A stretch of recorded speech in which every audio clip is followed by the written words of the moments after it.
To trust the process. Okay. Uh, it shows it's four of us in here right now. So me, 115363, and I see that SoSo's here. Um, SoSo, do you think it's possible to maybe reboot your computer? Hi, Phyllis. How are you? I was trying to get SoSo in here. It was showing. You said you're on your phone. Okay. Well, I'm not sure why it's not connecting because I cancel and reconnect. I'll try it again.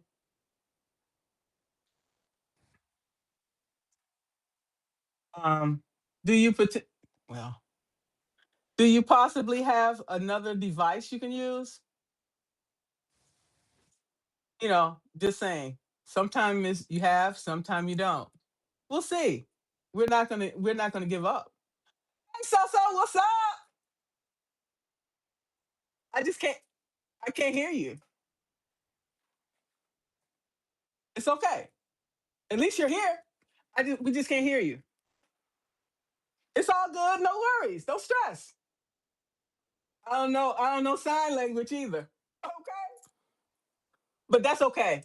I didn't mean that as any disrespect, okay, to anybody. It was just, you know, and it shows your internet connection is unstable. It's okay. It's all right. Hi, Barbara. Thank you for joining. Hello, Constance. Hello, Ellen Ruth. Ellen Roth. I'm sorry. My apologies for that. I'll try to get SoSo back. Okay. We all have internet issues sometime, such as life, but it's not going to stop us from communicating today. Okay. I'm very glad to see you all today.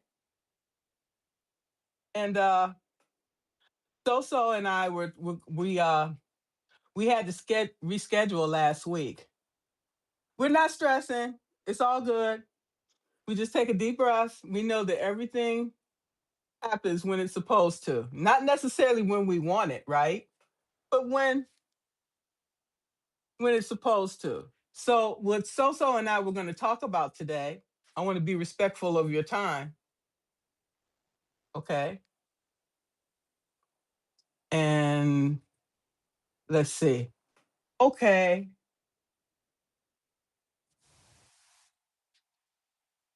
We have difficulties, right? And just at the edge of that difficulty, that's when things start to happen. If we just take a breath and we just wait patiently, because I know many of us been in this situation where we want things to happen like right now. Things don't always go that way. A lot of things don't go that way. So what we have to do is we have to take a pause, we have to take a breath, and we have to just like release all the things that we have no control over. Like we have no control over whether when or where SoSo can get in here or not. Okay, we just trust the process, and when she comes, she comes. So in the meantime, we're going to be talking about openness to the world. Okay, and here we are.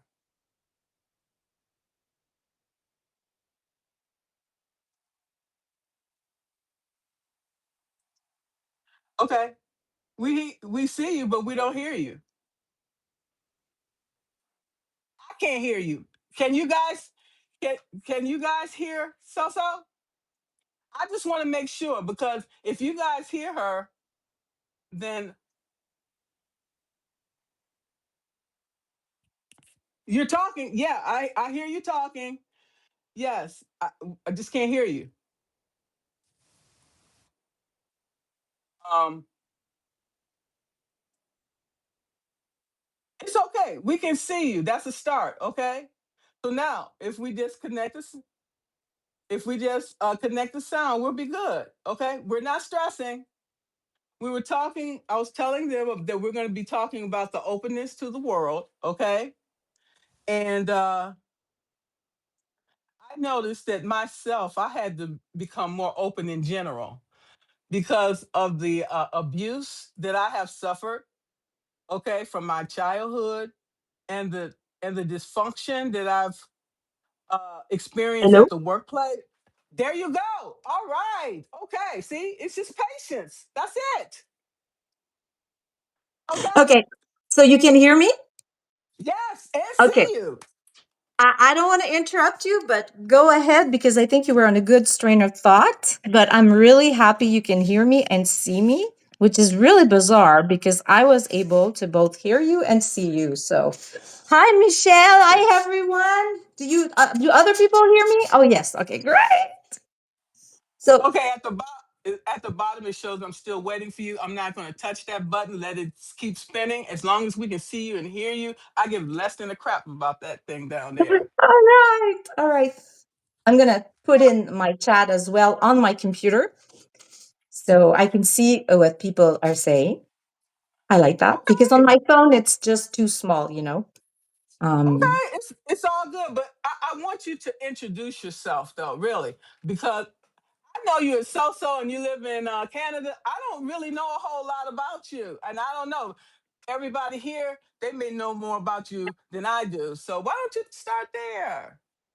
oh, that's a good. Wait, that's. You know, I'm just like surprised because, well, first, let me thank you. We've been on what, maybe two or three lives together already, but isn't that like the first time that we actually take the time to discuss who we are? Like, I always end up like right into the process, and then I'm like, wait, who am I? Like, besides Substack, you know, like what we're trying to share here or present, or yeah. Well,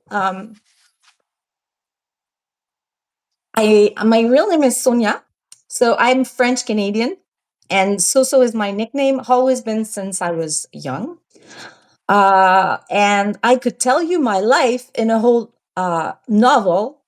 Like I mean, I could write a series or novel, such as I'm sure you could too. But yeah, where could I start? I've been on Substack for about a year. And I am still trying to find my voice, I guess, but I'm getting there, I think. My voice being, what do I want to do on Substack? Why is it important? Hi, Constance from Toronto. And yeah, I tend to get distracted too because I'm an hyperactive person. And sometimes my brain just goes in all directions.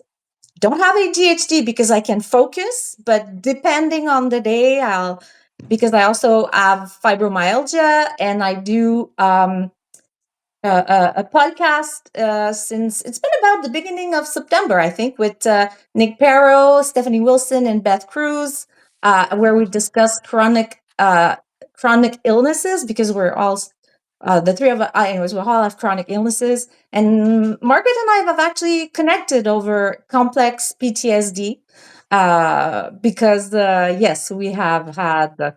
Um, I mean, we have had it's Hey, such a small yeah. it's not a Whoa. secret. It's not a secret. Okay. Yeah, yeah. But honestly, I'm really happy to be here with you because you're gonna hear my cat. I have four cats. So right now she's having a crisis because she's not with me. So we'll see if she comes down. I might have to let her in. It's the oldest. So yeah, I'm an animal lover. I'm a human lover because I have a master's in psychology and haven't worked in that field for a long time. I did my studies, then I worked for about 7 to 8 years. And well, now I know because of CPTSD, which is complex post traumatic stress disorder, that affects your emotional regulation and also the way you relate to the world, I could say. Uh, I had a lot of anxiety and self-esteem issues related to the job and anyways, so yeah, you go into psychology because you're trying to basically self yourself, I guess, save yourself, but it did help me a lot. It did. So oh, hi, Patrick. Yeah, I just so I guess that's a start. And yes, I can let the cat in unless she starts biting me because she is emotionally dependent. See, that's what I do to people. I create emotional. I'm just kidding. So, that's why you set that's why you set boundaries. yeah, I try. Yeah, you, yeah, yeah, yeah.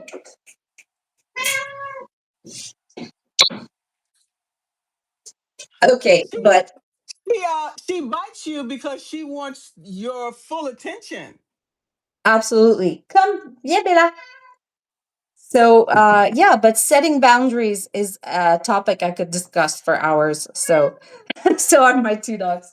They stick like glue. So, yeah, Bella is the Bengal cat. So she has almost like a dog-like personality. And yeah, now she's gonna go see the window. I'll let her be because then she'll find attention later. So, um, I guess being interested in human connections is a start, you know? Because, yeah, openness to the world comes with an interest for humans. So that's why I studied social science as well. What else? What else? What else? What else? See, I have a hard time talking about myself right now. I'm like, whoa, wait. You me la vie? You know Um, why? Because you're too focused on other people and trying to save the world. Okay, and most of us, we do that. We put ourselves last, and by the end of the day, we are so exhausted. What do we have left for ourselves? mm, and you're absolutely right. It's kind of like logically because you've learned it to say that to yourself, but to actually practice. Hey, hey, it's just no. Sorry, she's well. That's a good start. Come on. Okay, if she continues, I'll set more boundaries and I'll ask her to wait. But this is Bella. She's 8 years old. Look,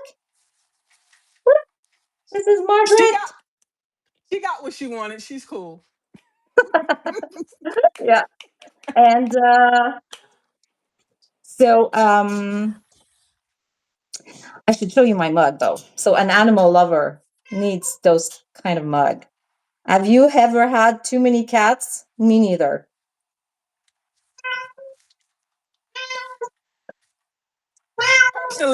Personally, I'm a dog lover, but to each their own. I've had Yeah. cats. You know, it's all good. Do No you have a problem. dog, Margaret? Yes, yes, I have two dogs. Yes. And are they a Yes. special breed or just like domestic dog, regular? Just regular dogs. I have a Great Pyrenees and I have a golden retriever. Whoa. Well, those are breeds like Yes, Great Pyrenees. yes. Like the whole that the really nice, super like fluffy white dog. Oh, that was one of my friend's best favorites dog. Like she had like two. They're huge. Yeah, right. And I have a hard time holding him when I go outside. So it's like, okay, I should have left him out there where he could herd the sheep. Okay. I don't really need to be herded because when you don't move fast enough, he will bite you in the crack of your butt to get you moving in the right direction. No way. He's not supposed to do Yeah. that. I think that's a part of the breed's the instinct. You know what I'm saying? When you're dealing with sheep and you want them to go a certain way, okay? Absolutely. Like well, either nudge them or Absolutely. Think wow. about it. We can learn a lot from animals and how to even utilize that in our daily life. Like, okay, you're trying to get people to do something or whatever. Your pet shows you exactly what to do. You can Mm, get things from people in a nice way, or you can nudge them in other ways. Think about mm, it. mm. Oh yeah, I absolutely agree with you. Animal observation and getting in I mean getting animals was so important for me when I was little, and it is I mean, you can tell me about what you think, but I grew up with a father who was a hunter and a fisherman, like like by choice, like he loved doing it, like for him, it was just, I don't know, like, I don't know. Anyways, but so I loved animals. So can you imagine when you're raising baby rabbits at the end of at the beginning of the spring, and then at the end, like around somewhere in the fall, then first he doesn't tell you, and you might up either like he sells them, or you end up like eating. But so anyway, it kind of, I have this memory of pictures of me like playing with the little bunnies, and I'm like, no way. Like for me, it was so clear from the start that an animal was like, yes. See, I mean, they're human, not human. Sorry, they're living beings, not human, but they do have a lot of emotional, um, the same behavior, Needs, the same needs. needs, Yes, exactly. wants, So it's desires. see, Bengal cats are very vocal too. So it's not just like they'll come and just sit on your lap and they'll look at you. I mean, she'll be like, "Give me attention." She wants you to go where she wants you to go. She don't want to How come do over you know there. that? She's standing by the door and she's like, "Come on, She come said, on, come "Come." on." Exactly. You have to be able to read their minds. Seriously, I'm just empathic. Okay, so understand. Okay, I'll grab her and we'll see what she says. All right, come down. Honestly, honestly, I think I can relate better to animals than people. Because when you think, Well, you're sometimes not you the think first person I've heard say that. You're not the first person I've heard say that. And yeah, and if I can say hello again to the 18 people in the chat, happy to see you all. I think I'm seeing some names that I don't know. So don't hesitate to interact in the chat. I know we are talking together, Margaret and I, but I think it's so interesting to be here on Substack because it allows to yeah, exchange and connect. That's it. exactly. We can talk about any topic. Okay, yeah. Going back to the pets, I understand pets better than I do people because pets most time are predictable. Just when you think you have a person figured out, especially women, for example, because we are hormonal, and our moods change depending on our cycle and the things like that. So in the morning you come, we might be sweet and loving. In the afternoon, we might cut your throat. In the evenings, and like so it's like you don't know what you're getting, And like when I was a kid, I would always try to dictate what mood my father what mood my father was going to be in because he was a narcissist and I think he was bipolar. So I would always try to determine what mood he's going to be in to figure out which role I had to play at Oh that my time to God. keep myself safe, right? That's what we talking about complex PTSD. But I couldn't understand what he went through the day to understand what type of person he was going to come home as. So I would just have to, fly by the seat of my pants.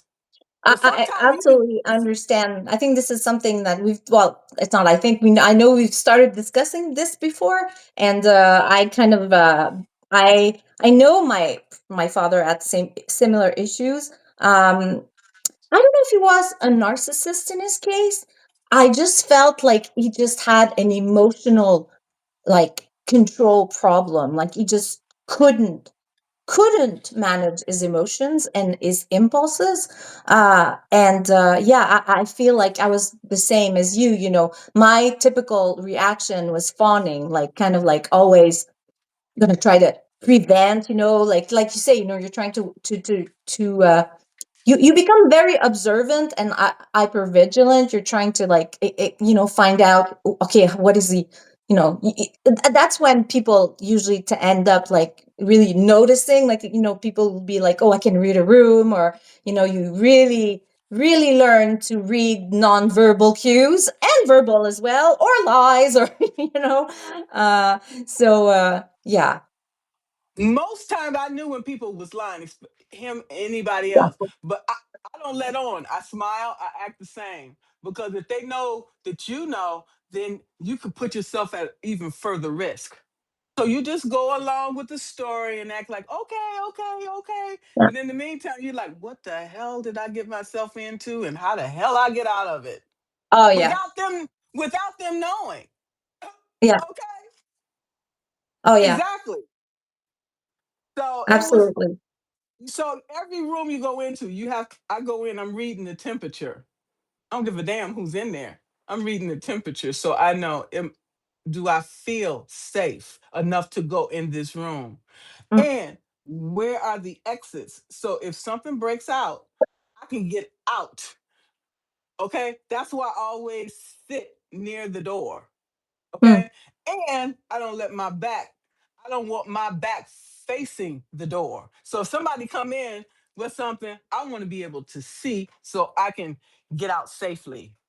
So, but Okay. that imagine if you're an adult and that is still the case. I mean, that is it's really impacted, the way that you connect to the world, basically, because our world is Yes. our environment. Also, it's not just what we think and process, but like, yeah, and people, maybe that they don't necessarily know about CPTSD, but um, it is. I think you have to picture yourself in a situation where you are exposed to long, long periods of stress and you cannot escape them. And it's over not just months, it's over years. So it's usually you're stuck in a relationship with a family member or a significant other. um I should say more a family member, because you didn't choose them. They're kind of like they're in your life and they're there. So um yeah, so it's not like, oh, I'm choosing to adopt this cat, who's just like trying to bite me right now because she's so like lovey-dovey. And that's what I call feral love. She's like, but I'm gonna send her back and hopefully she'll calm down, so we'll see. uh Maybe sh- Maybe she was abandoned as a baby. And so that's why she's clingy. I know I was abandoned as a baby and I was codependent as fuck. I'm oh just gonna my call it god. like it was. I was No. very codependent. I was very codependent because I was abandoned. Okay, I would cling on to you for dear life, just like that cat. And I learned that I had to stand on my own 2 feet because I was hurting myself. Okay, But that we is can't so get sad. we can't find love, respecting all these things until we find it within ourselves. Once we learn to love ourselves, respect ourselves, okay, then we can reach out to the love that we seek from others. Okay, I didn't realize that at first. How could I? I didn't have nobody to love me. I had nobody to show me and to teach me. So I feel like I was a wolf. I mean, in in the pasture and raised by wolves. I might as well have been. I think I would have been better off being raised by wolves. I would have been safer. At least I would have had a pack to be there for me, to support me. I didn't Yeah. have nothing. And so I had to cut my family off once I realized why I didn't love myself. Okay? Because of them putting all this demonic things into my brains and telling me I'm not nothing, I'm never going to be nothing, I'm crazy, and all of these things which I would never was. It's really um it's tragic to be in situations where you have to um basically endure, yeah, endure that kind of abuse, basically. I mean, it's Yes, psychological abuse, it's it is physical abuse. psychological, mental, emotional, in every way possible. Yeah. Okay? And parents send out all these people like that, all these damaged people, and that's why these organizations are the way they are. Okay, they bring all this Organization. toxicity. Yeah, the organizations that you end up working for, all these people get hired and these people become your bosses, and then they're undermining you, and so they're passing on all of this toxicity in the in the leadership roles they become a part of, the organizations they become a part of, and the world in general. Look at our political system. It's filled with the same crap that we're talking about. Oh, I So mean, and it's we big, right? Well, it's it is. huge. It It's is. having an And impact on everyone. Like, you know why? Because we putting all this stuff under the rug. We like, oh, we don't want to deal with this, so we just gonna push it under the rug. Push all the dirt and all that crap under the rug. But the residue is still there. mm, Okay. it is. It is. It's just it's like putting on a band-aid, right? Band-aid, like a Yes. plaster, Yes. or it's called in Yeah. English. Yeah. You put a band-aid on it, but you need to rip that band-aid off. You need to get all the poison out. When you get a rattlesnake bite, you got to get all that poison and everything out, because it's going to go through your system. Eventually, you're going to die. Mm, You gotta cut it out. Then you gotta burn it. Then they burn it, and so it can heal after that. But you got to get rid of it, because it's just like cancer. It's just eating you alive. mm.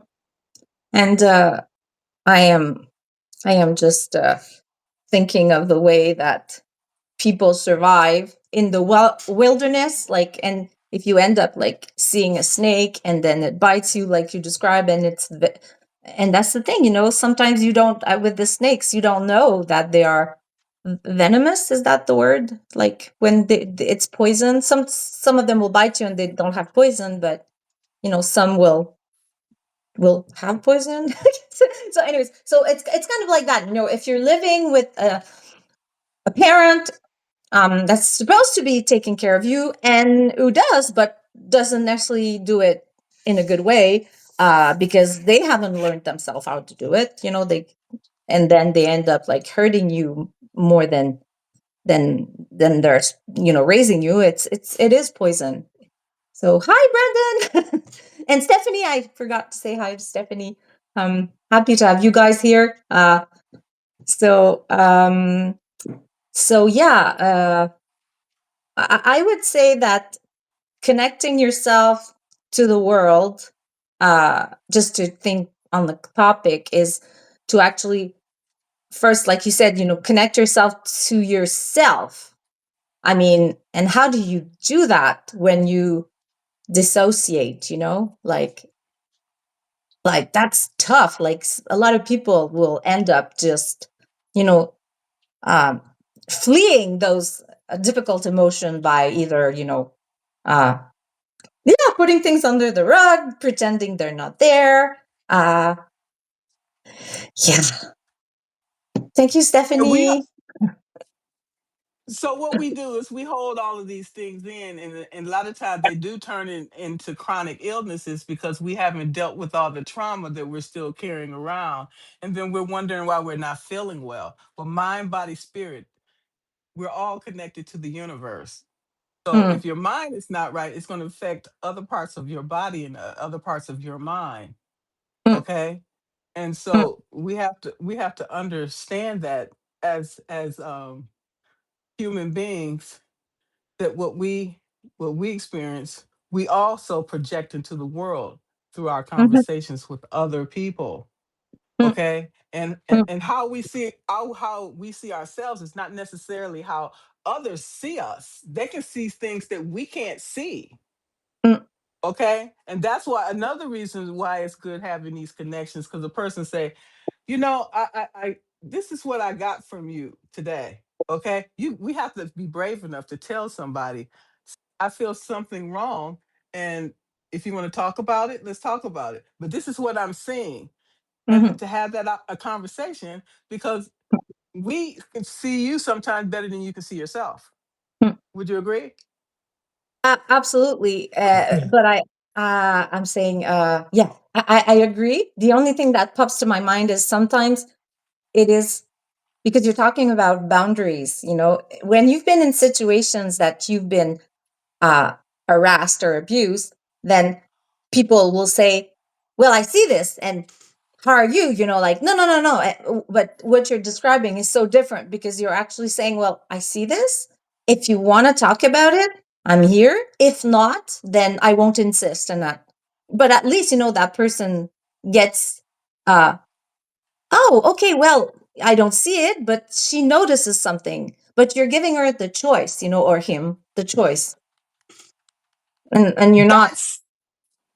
That's the difference in the conversation, the way you show up, it have a impact on that, because they say for every action there's an equal and opposite reaction, and understanding that coming across that way is non-threatening, then a person may have a tendency to be more open with you as a result of that. Mhm. Yeah. And it's just it's it's so complex. And Elia saying, great talk. First time for me to make a Substack account. I am so impressed with people who are just sometimes showing up, and I'm like, wait, how did you end up finding us? Like it's mysterious, that algorithm, because it's like, I don't know. And I'm happy, but it's just, it's because we do have subscribers and they'll get the notification. But what if you're just scrolling Substack, at one point you see, hey, that person is live? Like, is that just a suggestion? And sorry, I'm like changing the topic, but it's like, I've never, being curious and wanting to find out is something that's important when you connect to the world, right? It is, and you have a willingness to be open to listen to other people's perspective. That's how Mm, we learn and grow, and that's one of the things I love about Substack too. yeah.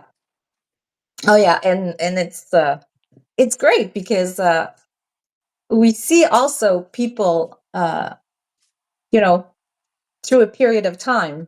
Like Margaret, I think we connected sort of like, DM'd or exchanges on notes, and that was like almost a year ago, right? Like it was, or in the spring. It was in the spring, I remember. So yeah.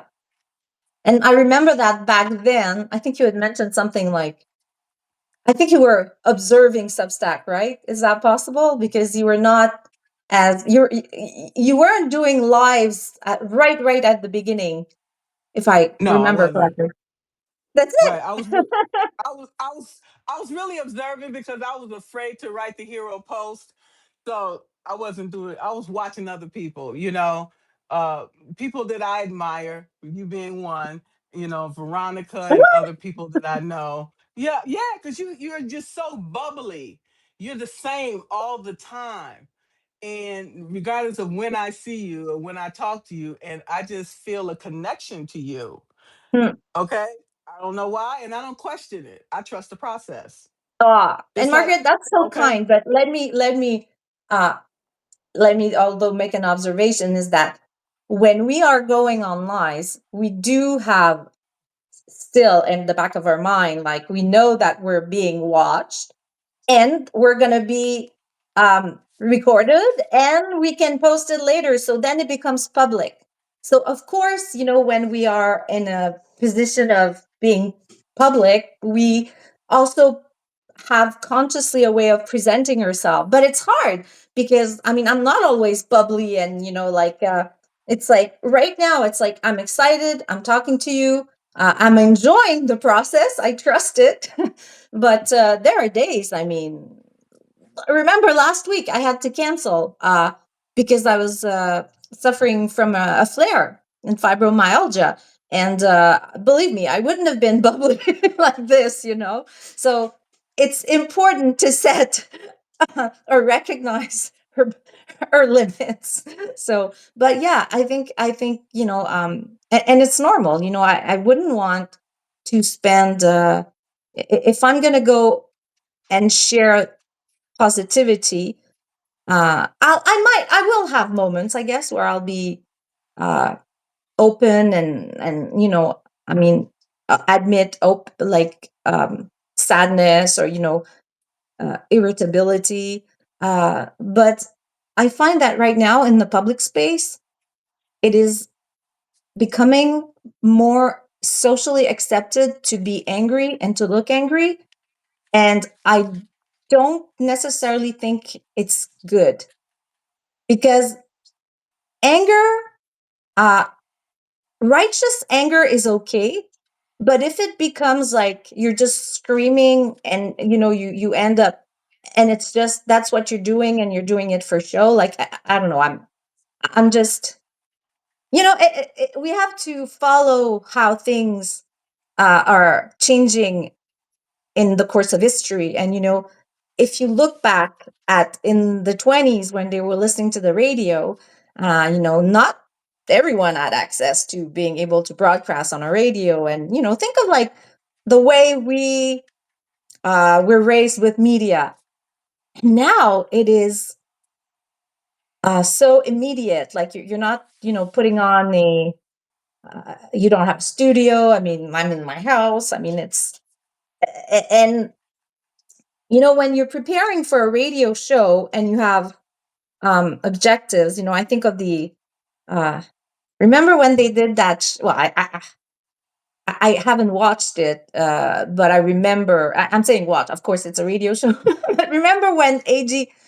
Orwell's story, War of the Worlds, was read on the radio, and then people ended up thinking that there was a real attack, like of aliens invading the Earth, like because it was so new. And and I mean, just look at that. And that was it was so well staged back then that anyways, if you guys don't know about it, just uh read Google radio show War of the Worlds.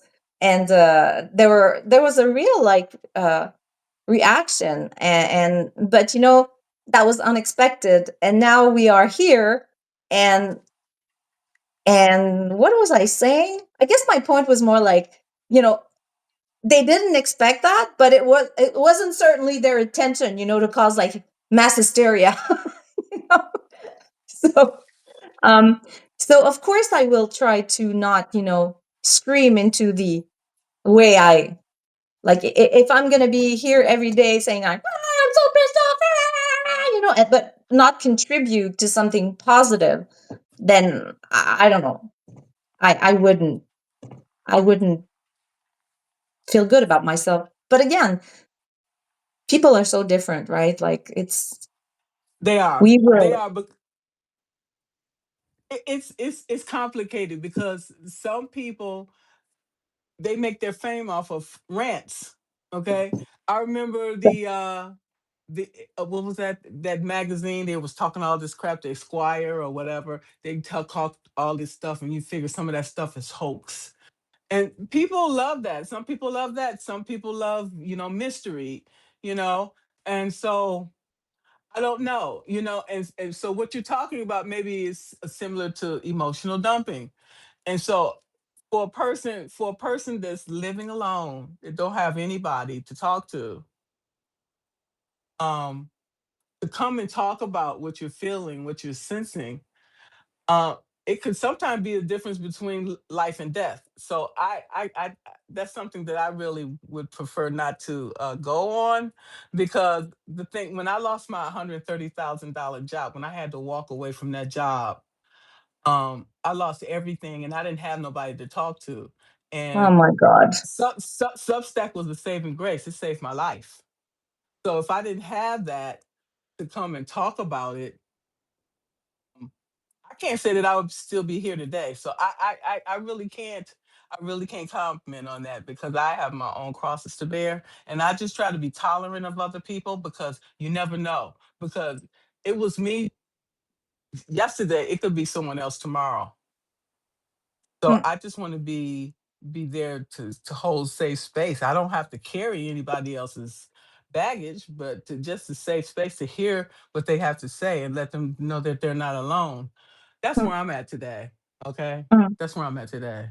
And you've been, I mean, you've been connecting with. I'm saying seeing a view of us, but some people are new. Some people we've been are hanging around. I see, Brandon. I think Michelle as well. I mean, but we kind of like we're getting to know each other, and I know that when we say hey, I'm going to be on Margaret, or could you like, do you know what? It's like people are like, oh my God, Margaret, she's so great. Like she, just the fact that you're sharing, um, and being so open about yourself here.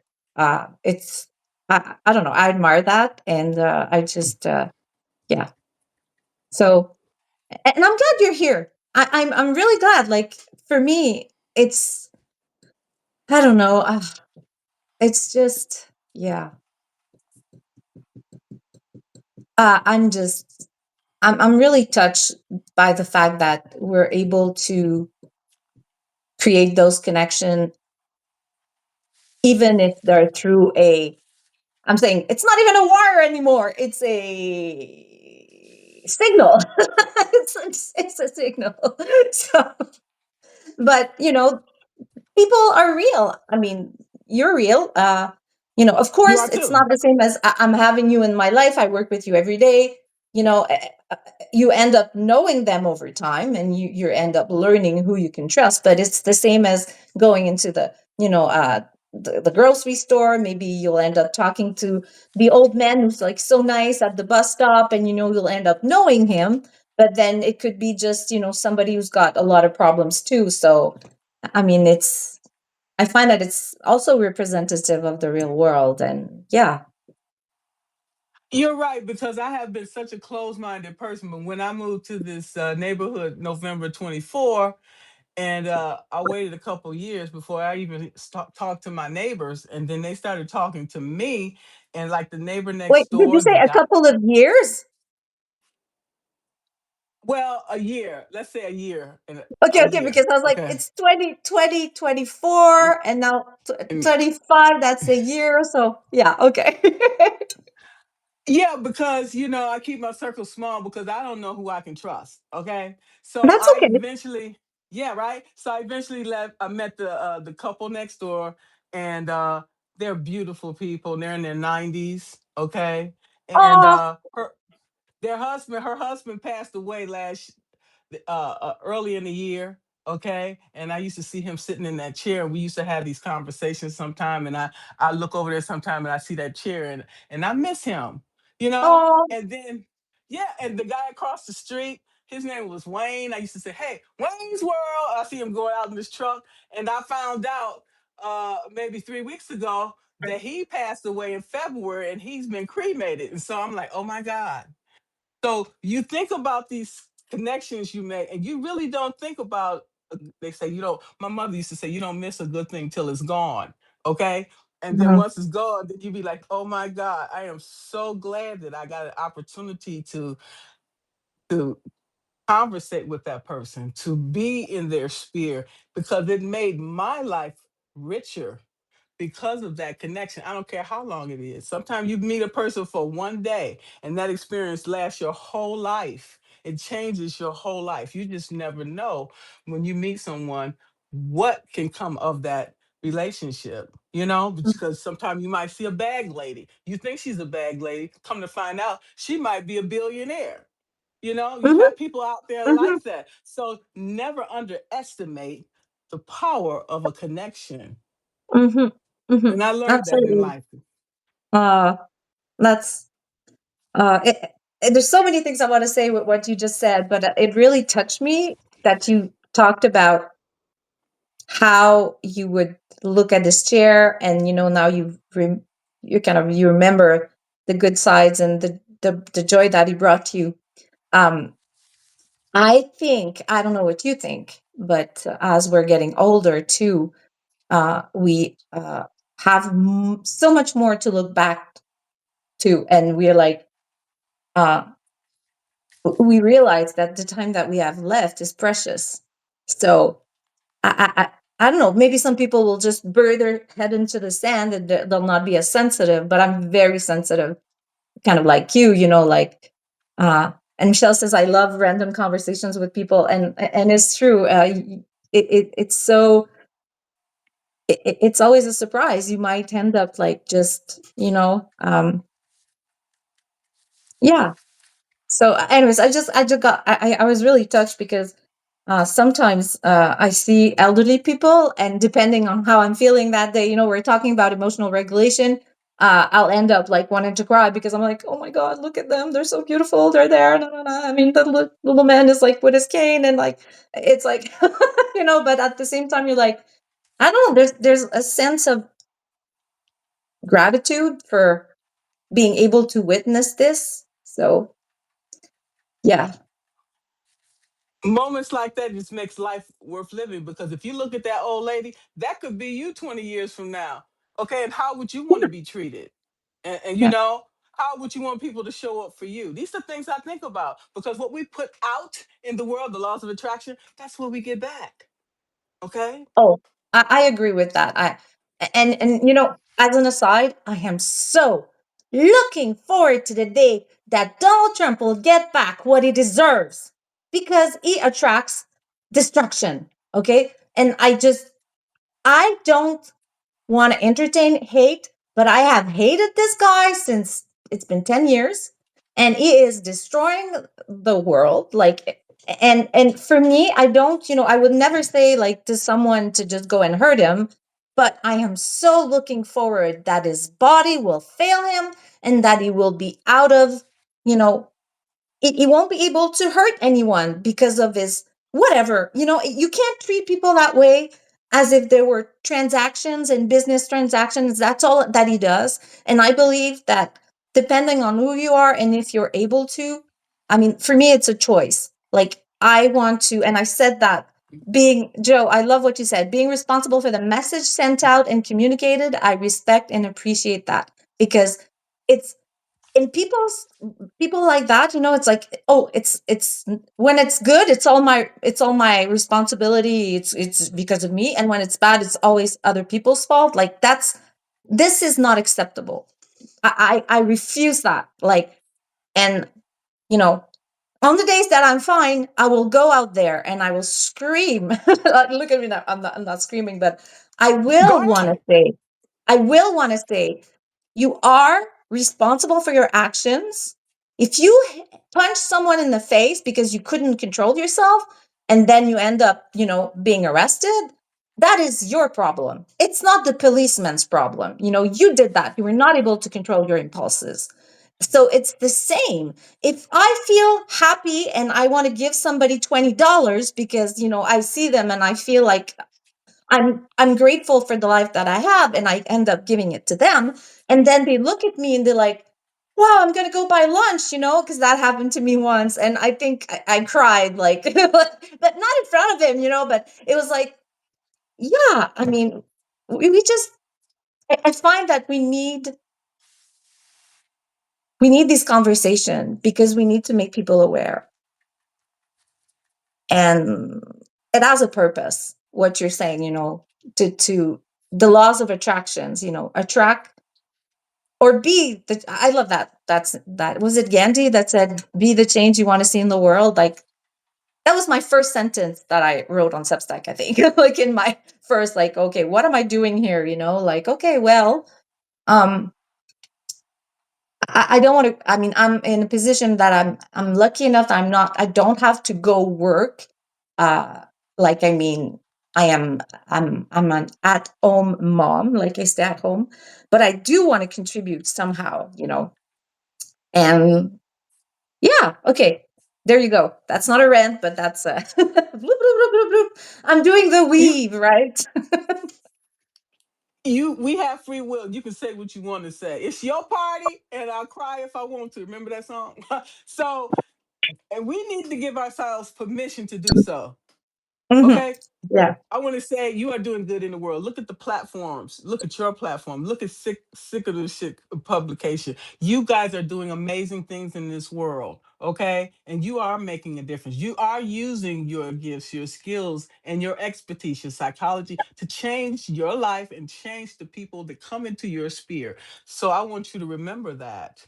Oh, thank you, Margaret. But I have to say, uh, I was pretty persistent, like, and he was so open because Sick of This Shit publication is really all Nick Perrow's, I would say baby, but it is his business, because it is also a business, when you start, you know, um, making a platform like that. So, And in my case, first I started collaborating with him just by just talking to each other, and I was like, okay, well, it was kind of like a growing process. Like, okay, what are you doing on Substack? We had like, and I mean, yeah, I hope his ears are ringing, but I do hope to continue. I'm very grateful to collaborate with him on Sick of This Shit publication because he's doing amazing work. I mean, he's just, yeah. And yeah, so I just, yeah, but we're all working hard to make it, to make sure that our message gets out there. And I mean, right now, just the fact that, it is a working day, it is, of course, we're not in the same time zones, but we have 24 people with us either watching or listening. I mean, you know it, it's sometimes when you're competitive, you're like thinking of numbers, and I'm like, okay, why is this person, but they've got traction, like if we listen to people, we people who've already had a voice and who've been in other medias, it's kind of easier to jump onto this platform and have a following, right? But I feel like we're all starting here. Like, I mean, it's not as if we had a I'm not coming on here to, like promote what I did in the past. I'm kind of building something. So, and so are you. I mean, so is he. And yeah, but So it's yeah, Steph. So it's Stephanie. So it's Beth, and you all work so well together. And I love you guys. And and you're showing, the present people and future. You created this blueprint of what is possible. mm, Okay, mm, and that's amazing that the work that you all are doing, that we're all doing in the world to make that difference. It all starts with each and every one of us. mm. Now, your publication, what specifically are you focused on? What's the name Well, and you focus on?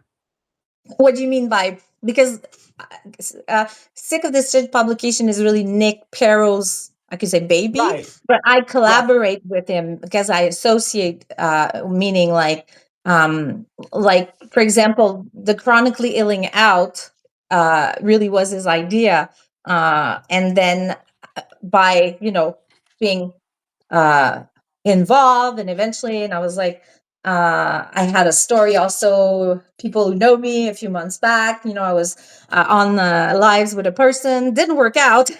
So, but she was focused more on politics, and I was really like trying to just, I don't know, do something different, but not just talk about politics, and now I'm realizing, no, I just want to be this bubbly person because it's good for me, I want to promote happiness. So we thought of an idea of Time for Life. Beth found a name, and this is when we are doing our podcast, which we have every Wednesday at 1 Eastern, where we discuss what brings people joy. And I find that a lot of people will send out publication, which I really like, like there is one called The Planet by Alexander Verbeck, and it's very positive, but I don't think I've ever seen him on the live. So I'm like, okay, what is there?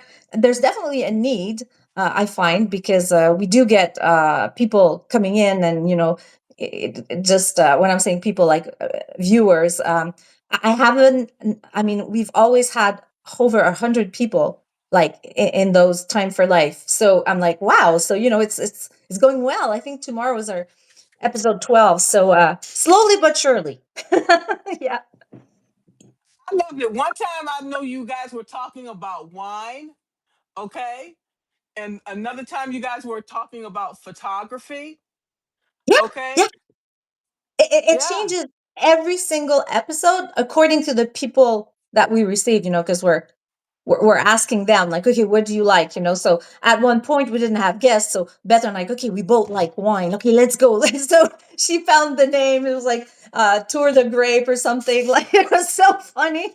So we just want to, yeah, I find that then it becomes lighter.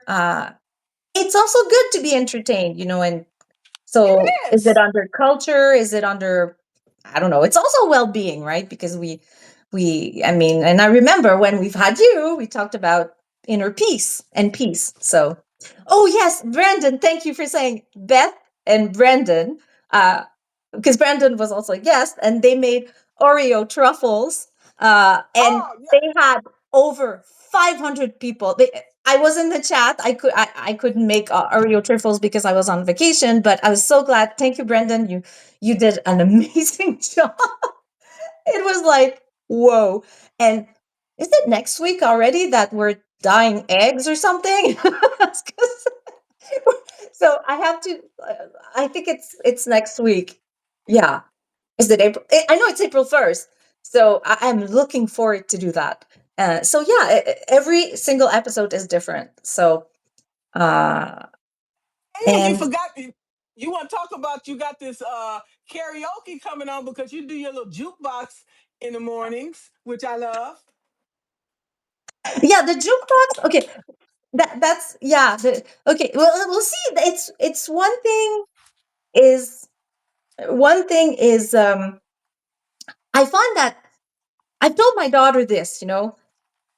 Don't and that's what I've realized. Like when I was a student, all my goal was like, okay, I'm going to be a psychologist. I'm going to be a psychologist. I'm going to be able to, uh, like have a career. And then, what you said about having a career of so many years and then realizing like sometimes you might have a goal, you might realize it, but it might not work out. So there are other ways to find out, you know, we can't put ourselves in a box. But it's hard. We have to go through the grieving process, right? Because when you go like 7 years at university and then you sort of like send back your license, it's hard. But I mean, right now, why am I using this example? Is I'm using this example to say is that, it feels like I'm also building something. I don't necessarily know what the end goal is, but now we had time for life, and now it's going to be time for karaoke, which is going to be also next week. um, and you're going to be a participant. So I don't know how I let you talk me into that, but okay. How many participants are you going to have participating in that karaoke? okay, well, so we are Fiona Bridges is going to be the co-host, meaning well, I don't know. Today it feels like we say this is my co-host, but we all share, the time on the platform, so that's okay. She sings beautifully. She's in Alabama, so that's exciting. Oh, Sweet Home Alabama was one of my favorite songs, girl. Ooh, Sweet Home Yeah, Alabama. and she has also, well, I guess they're slightly Substack friends, or anyways collaborators, and his name is Mac, and there's also, is it Elijah? Okay, well, and I really apologize if they see this later. Like, okay, I don't remember, but yeah. So, but I've seen them sing in karaoke, and it was great. So I figure out five of us, about an hour. If a song takes 5 minutes, two songs each, two times five, 10. Five of, anyways, it would be about an hour if we can end up doing two songs each or something. But we'll play it by ear. This is just like it's for fun. So yeah. But Easter egg hunt. That's fun. That's fun. So yeah, haven't done those in a while, but uh it's important to bring joy. Yeah. To take actions to, because sometimes it's you end up being happier because you don't necessarily feel happy, but it's through action. You're doing those things that make you feel happier afterwards because it is an emotion. So it's not something you can just say, okay, I'll feel happy now, but it has to be triggered by something, right? So Let me ask you this because I had this jazz musician Quinn Belize with me last week, and I know there's other musicians here on Substack because I talked to this David Levine and this AJ guy, and they're collaborating together and doing live performances. Okay, and wow. yeah, what did I say his name was? Anyway, he plays the piano and AJ plays the guitar. It's like why a lot of people are musically inclined. So why we can't get people together and have these jam sessions? You Oh know, my remember God. they made it We Are the World. You know, you get together. I remember as a kid, they had these a cappella groups that were singing. There are so Oh, many. Okay, you can combine the music and the art. We can also create a skit or a play. We are not limited. We limit ourselves. There's so many things that we can do. We have screenwriters. You know, we have dancers. We can create a lot of things. Think about yeah. it. And that's an amazing platform to do this. I mean, I know you could do it on YouTube or, like whatever, but I mean, so far I like this media. It's working out well. And yeah, you're right. I mean, but do they do it regularly? The music performances? Like, do they actually? I think they do because I told Quinn, I was like, why don't you reach out to these two guys and maybe you can do a collaboration with them. And if guys do really well, you can record a song and you guys can, get a hit. Okay. You're on here. Why not? Uh-huh. Why not? Uh, it, Right? it it all starts with an idea. So that's how Time for Life started, really. So, uh, Right? We yeah. can we can make a screenplay. We can make a something. It's so much that we can create. Each of us individually are always thinking of ideas that we can do for our business, but we can just take it a step further and go even further. You know? Mm, mm. But it's not easy when we're discussing business. I mean, I couldn't remain a psychologist because it was against my principle to ask money for helping someone. Would you believe that? I wanted to be in the public sector. It was so difficult. I busted my butt off to be in the public sector for 7, 8 years. Then life happened and I had a lot of, difficulties, and I just said, fuck it. Like, I'm like, Flat out. I Flat just out. couldn't. For me, I didn't want to deal with, and now I know because of CPTSD, but, I didn't want to heal with the emotional. Psychotherapy is an emotional process. You're using your reason, your intelligence, your skills, everything you are to help someone. That's the ultimate goal. And I just couldn't start a business because that's what you are, when you're a private health care provider. It is becoming into a business. I just wanted to have like a boss and an organization that hired me to do that. So then it didn't feel like, I had to deal with that emotionally, whatever, like of taking money for people, as I'm actually just doing what I could do with. I know you don't do therapy with friends or family because that is not ethical, and plus because of you have a personal relationship, all of this I know. But when it becomes something that's transactional, I had a hard time with that. Like, there was no way. So I just said, okay, is it me? Am I too sensitive? No, it's okay. I don't want to do it. I think we should all. I mean, in Canada, believe me, we pay a lot of taxes, but we do have that money to, have healthcare.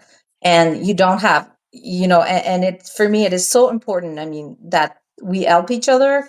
And the way that things are in the States or other, I find it, it's disgusting that health is not like a basic, healthcare, or anyways, the right to have care is not like a basic human civil right. Like, as Need. a society, Right. I think we are more, should I say, it is evolution. You don't just end up like what's happening right now in Iran and the rest of the world, where you're just not. Anyway, sorry, I'm having a hard time, but I know that I'm so happy. And I was lucky. I was born in Canada, where social values are important. We take care of people.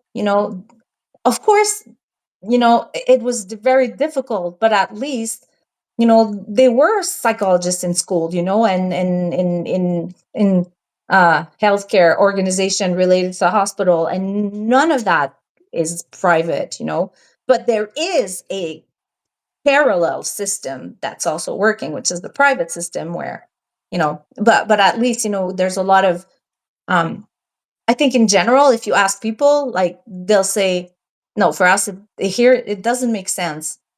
People are pissed off because they're like, okay, well, there's too much, the waiting list is too long. And, I'd rather end up paying like $300 for a consultation. But yeah, that's a whole other story. But I think that, sometimes we're just born in certain places, and in Canada, where I don't see ourselves as a socialist country, a communist country. No, this is a democracy. People will, speak, and, have common values, and sometimes those, um, common values might be challenged because the population is changing. But at the same time, if we remain focused on the main objective, which is, let's take care of our people by, at least we're healthy together, or it's not just like, we're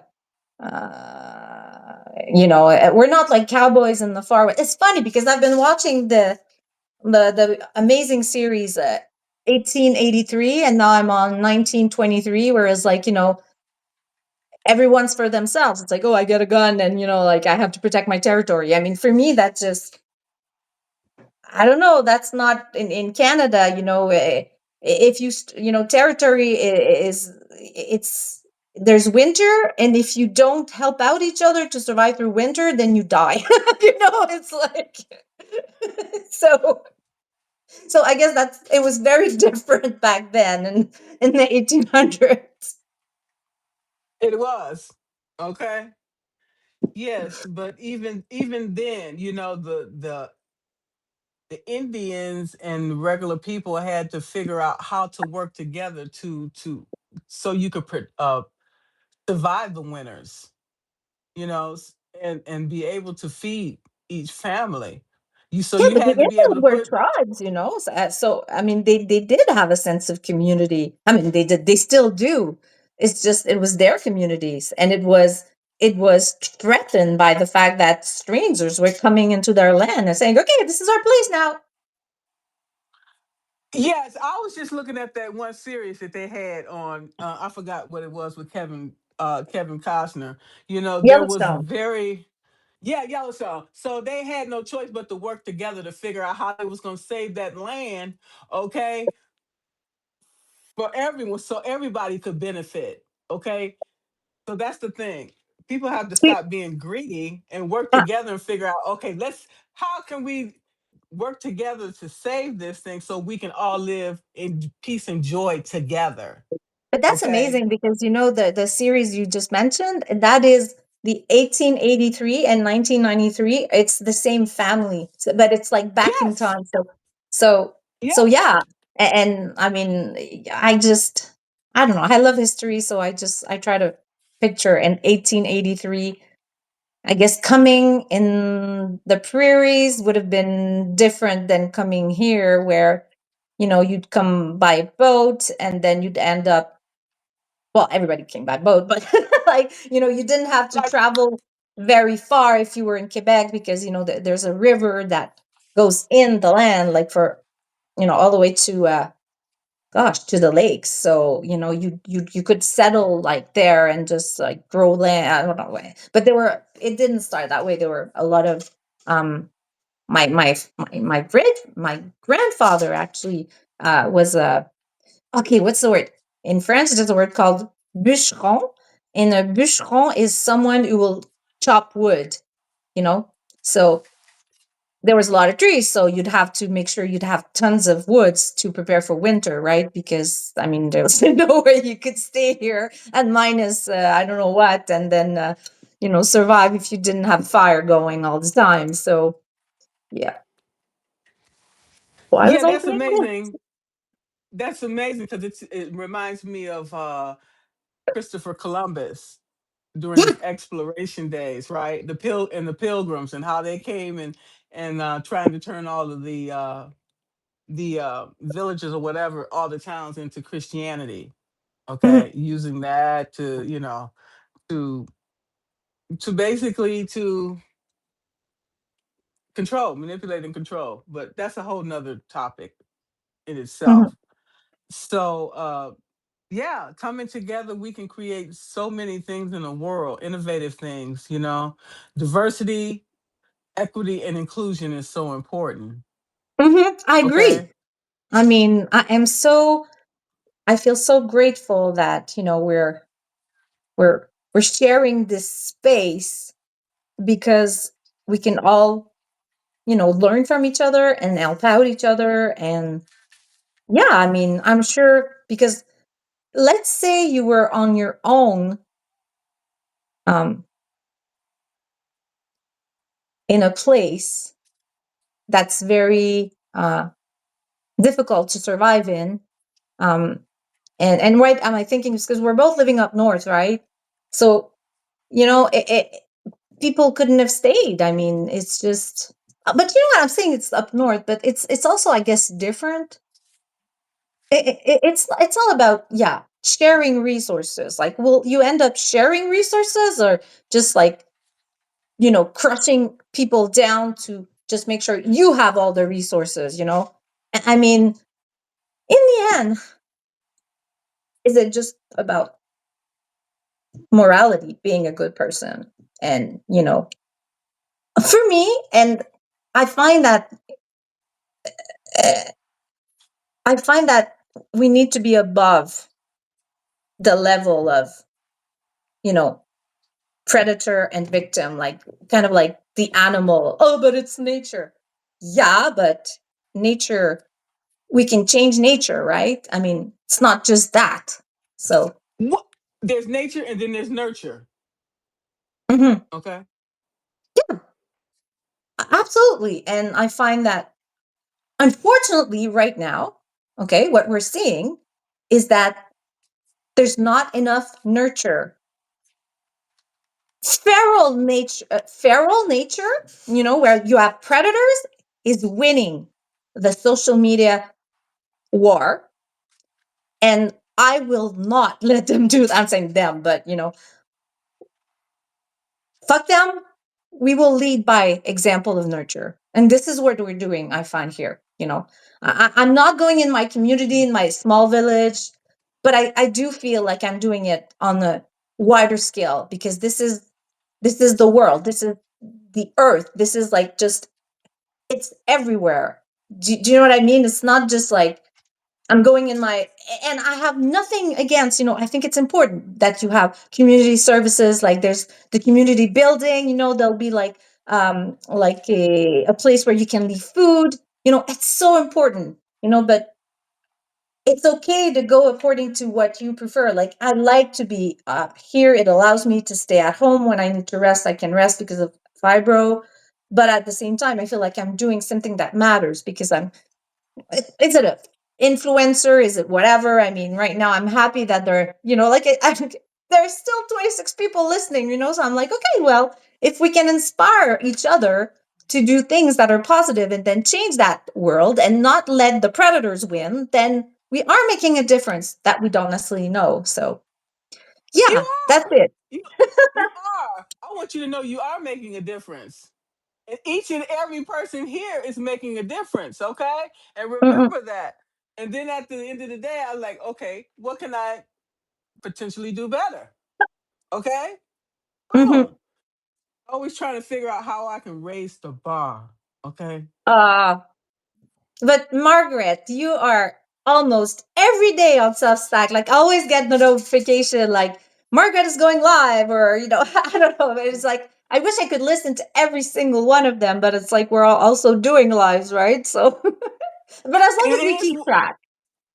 right because one day I might be sitting on my deathbed, And then I can look at the thing and say, okay, she did 230 lives or whatever. That's evergreen material that I can say, hey, I can feel proud.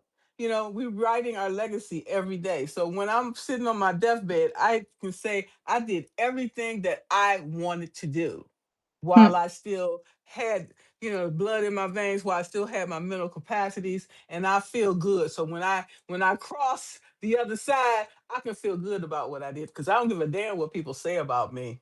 It's about what I did, what I know I did. Okay? Hmm. And I can feel good about that. Okay? Yeah. Yeah. And That's it what it's is all about. important. Yeah. Yeah. I mean, as we're getting older, we are looking ahead and we're like, I mean, look at Trump right now. He's putting his name on all buildings and stuff. And he's like, he's got this obsession. I mean, you know, you might not be able to measure what you do at the end of your life by having numbers or something concrete like a name of your wall. But what if you have touched people in ways that, you know, it's not necessarily, you don't have immediate feedback that you did. But if you know because you've done it and you experience, and then you'll think back if you're on your bed, not able to move or whatever, and you'll be like, well, I have made those memories that I know that I did and it was okay, it was good. So it's still important. I mean, I know that I'm fighting, I don't want to say every day, but I am trying to, yeah, think. I don't want to be nostalgic, but I do think of the day that I'll be, old, and I'll be looking at my pictures, and I'll be like, wow, I've led an amazing life. Hard, crazy, uh, surreal, but also amazing. It can be both. Yes, at the same time, and there's nothing wrong with that, okay? Because if we Mhm. look back at the heroes, our heroes in history, look at Rosa Parks, look at Eleanor Roosevelt, look at JFK, look at Theodore Roosevelt, look at the heroes from past, okay? And if it wasn't for them, pioneers, a lot of us wouldn't even be here today and have the rights that we still have currently and hold dear. So what can we do to use our power, our skills, our expertise to they pass the baton to us. Now, do we pass the baton to the young, or do you still have some fuel in the tank? Okay? Yeah. And Right? like just right now, like, look, Joe is saying sometimes the world circumstances are hostile, and knowing that I'm not the only one feeling confused and harmed by that is priceless. So the fact that we're taking the time and the space to recognize this, and I mean, if I have all my head at 85, hopefully I'm still here, and I'll remember, hey, somebody wrote that one day and I made a difference. And I was like, wow, I did. Anyways, it's not just what is it? I did. It's also, I, you have to end up being proud of who you are and what you do and what you think of yourself. And that's the hardest thing with CPTSD, is having that, regaining and building that sense of self-esteem that is, stable, that doesn't change according to your mood because your nervous system is going nuts because you're hyper vigilant, or so. It's a lifelong process. But thank you, Margaret. I mean, I'm so grateful that you had me on today to discuss these things. Thank you so much for coming. And I'm glad that you're feeling better. And this was a powerful conversation. I'm not sure if there's any questions here. I don't see any questions. Um, So far, people have been, there were a few comments before, but they've been listening, which is, thank you. I have 5 more minutes. It's just I'm gonna have to get going because I have to go get my daughter at school. well, we don't. We want to give you plenty time so you won't have no problems. Okay, and we want you to Oh, it get there won't. I'm safely early. and with peace. Okay, It's all good. planned. I have 5 more minutes, unless you have to go right now. So If anybody has any questions for SoSo, please feel free. or Margaret, What's that? Oh, okay. Well, or okay. for you as well.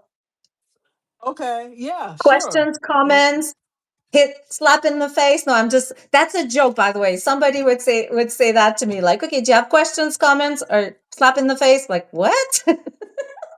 well, I used to love the Little Rascals and the Bowery Boys. They used to play around and all that kind of stuff. So yeah, satire, all those kind of things. You know, you bringing laughter into people's home and joy in people's hearts. That's what it's about. We need to figure out how to do more of that.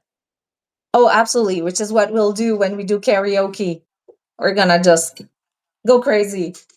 But I'm really, I'm really surprised that Brandon didn't volunteer.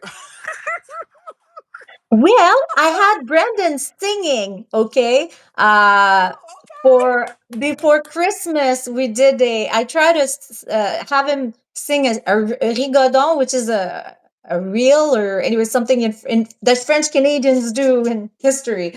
So, and it was a French one, and he was so good because he was game, and I was trying to get him to sing in French. So, I think it was a little. No, he was a little bit uncomfortable, but he was a great player, and he did it. So, so I don't know about karaoke, but I do know he is a piano player. So, oh, really? Okay. There it yeah. is. You know what? That's how we learn and grow is by doing things that make us feel uncomfortable. Okay? Because if we stay in our comfort zone, we stay down here. We don't grow. So if it's something make you feel uncomfortable, that's what you should do more of. Okay? Hmm. Oh, that's a good question from Joe. Have you had family who are oral storytellers, oral family history? That's good. Yes. I would say many of the grandmothers, grandfathers, great grandmothers, great grandfathers, they set the kids around the campfire and telling all these stories and things like that. And that's the things that how we connected to our identity and who we are.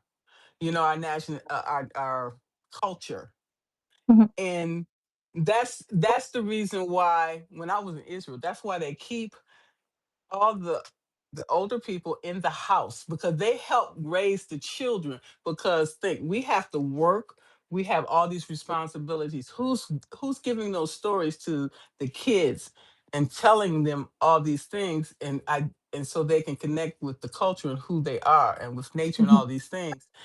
mhm, Instead, us in the United States, we take all the old and take them and put them in assisted living and all these other places where they just sit there and in their mind just they just and a lot of times the parents don't even they don't even visit them. Okay, you mhm. done got everything from your mother and father and then you go put them in a home or something. Those kids don't even know who they are. It's sad. Yeah. But I hear you, Margaret. And in my case, it's been the same. Like I have had my grandmother, my uncles, like I guess they're sad of the family that it's harder because of more difficult circumstances. Like on my dad's side, it was very difficult. Like his father was violent and all that, so that ended up leading to intergenerational trauma. But from my mom's side, like I still remember like the way we would get together and like they would tell a story about my grandfather and the way that like and all the things that they did to just make him angry, and then they were like getting together. And so, but yeah, and I agree with you, but it's just, I guess it's harder and people might end up putting people in, you know if you I think of my father and the way he was, I wouldn't have wanted to have him in my house. Do you know what I mean? I Like, hear you. I hear you. Mine neither. Mine neither. That's very unfortunate, but it yeah. is what it is.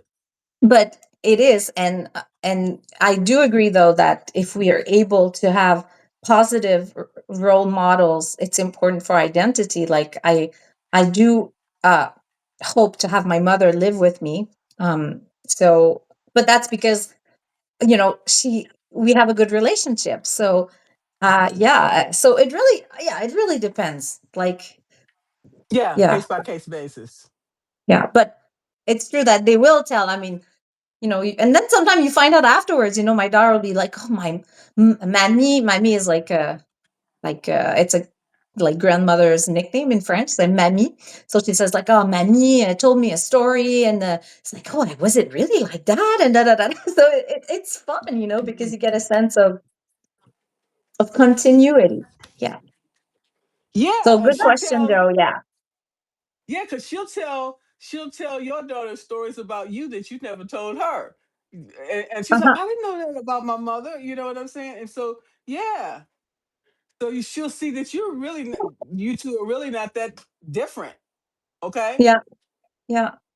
Yeah. So and I think of the to preserving also. I don't want to say just culture, but part of the culture, like French Canadians, a lot of her family was working the land and, like either farmers or taking care of, the woods, like chopping woods or, I think of so yeah, it also shows you how things change and you have a choice depending on how things are now. Like we come from the region is more like rural areas, where and now I've moved. When I was 17, I moved to Quebec City, which is, now, it's pretty, now it's getting more and more populated.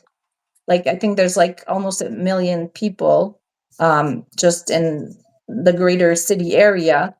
But I've chosen that now I've moved further away from the city to be more like in the woods where I can breathe and where I can enjoy Have nature. more peace.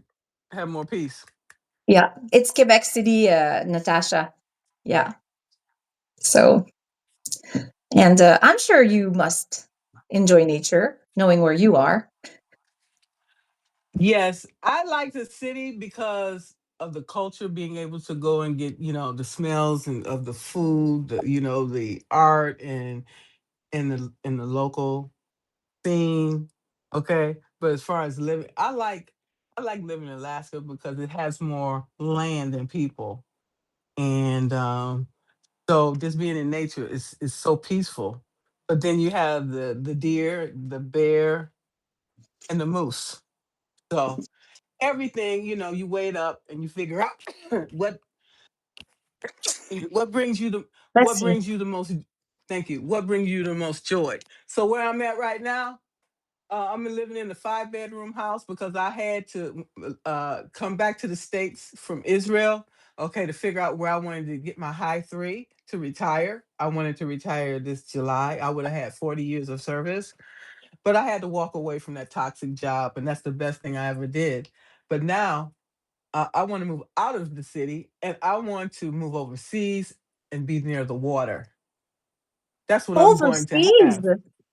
Where? Yes, it don't matter because I can live.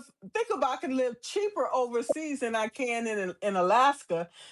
I moved to Alaska. They said we have the PFD. Okay, when I moved here in 24, it was $3,200. You could get a year just for being in Alaska for 6 months and 1 day.